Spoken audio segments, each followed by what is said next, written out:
P10, a private market solution provider trading on the NYSE, says it's, quote, laser focused on middle and lower middle markets. Now, according to its chief executive, this is just one thing setting the firm apart. Luke Sarsfield, P10's chairman and CEO, joins me now in studio with more. Luke, thanks so much for joining. Thank you so much for having me. It's great to be here. It's great to have you. And for viewers who might not be as familiar with P10, how would you describe the company's business model and what differentiates it?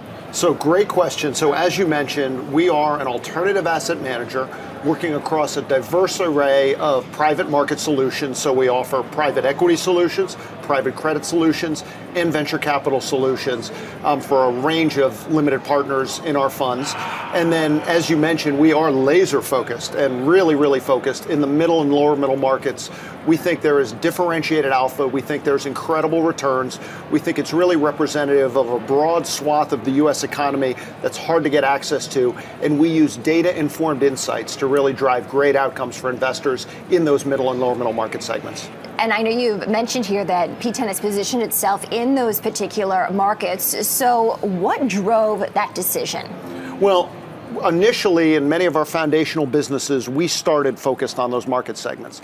And it started because, number one, we thought there was a differentiated return profile in the middle and lower middle markets relative to the upper market.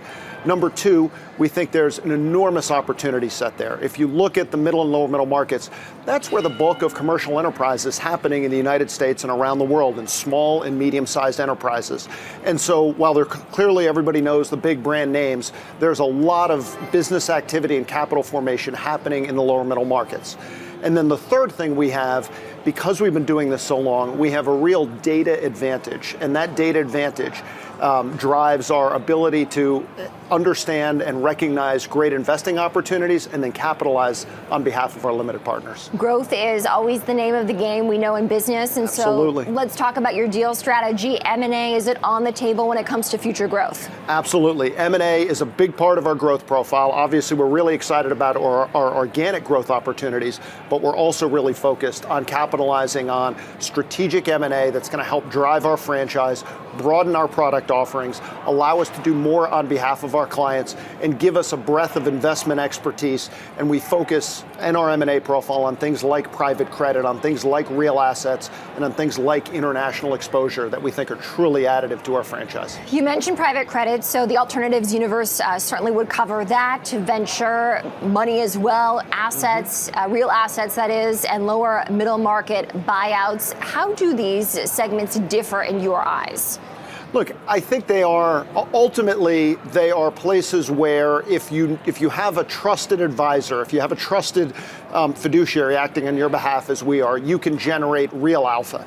Clearly, there are very stark differences in some of those markets. Somebody seeking access to private credit is probably looking at more of a return profile on a consistent basis. Somebody looking at venture is probably looking for a higher growth return profile, and private equity would fall somewhere in between. So I think it's really important as LPs, as clients of ours think about those markets, that they're really focused, and we work closely with them on understanding what their attributes are, what their investment profile looks like, what they're trying to maximize in terms of their portfolio, their returns, et cetera. And we work with them closely to put together the right set of asset mix so that they can achieve their portfolio investing goals. And certainly we've seen momentum toward platform models when it comes to the private markets. What is driving that evolution? Look, that's a great question, and I feel like, unfortunately, given the evolution of private markets, it's just become harder to be kind of a monoline, single strategy focused manager. That isn't to say that some won't exist and some won't do very well, but I think on average, clients are looking to work with managers who can execute for them across the entirety of their portfolio. They're looking to reduce the number of managers they work with, and they want somebody with diversified asset class expertise across the entirety of the private asset spectrum. And so I think increasingly what you're seeing is consolidation happening where many managers who are great managers in a specific asset class want to be part of a broader portfolio. And so they're joining platforms like a P10, for instance. We just executed on a great deal to increase our international exposure with the Qualitas Funds acquisition. And we think that being part of a broader platform enables each of our managers to do more with our limited partners. We're in the final month of 2025. It's December 2nd. Yep. So as we look ahead to 2026, what are some of the questions that you're hearing from investors about the core and lower middle market environment? Look, I think investors are always focused on, we really are excited about the market opportunity. We're excited about the return profile, but we need to find ways to get access to this market. And so they need a partner like P10 who can really work with them on a customized, bespoke basis to get them access to the markets. They're obviously all grappling with many of the key macro questions as well. Where go interest rates? What does the macro economy look like? How will that impact private market players? How will that impact the underlying portfolio assets that you're holding? And I think right now we feel like we've been in, but we think we're actually going into a very positive macroeconomic environment, particularly as it relates to the lower middle markets.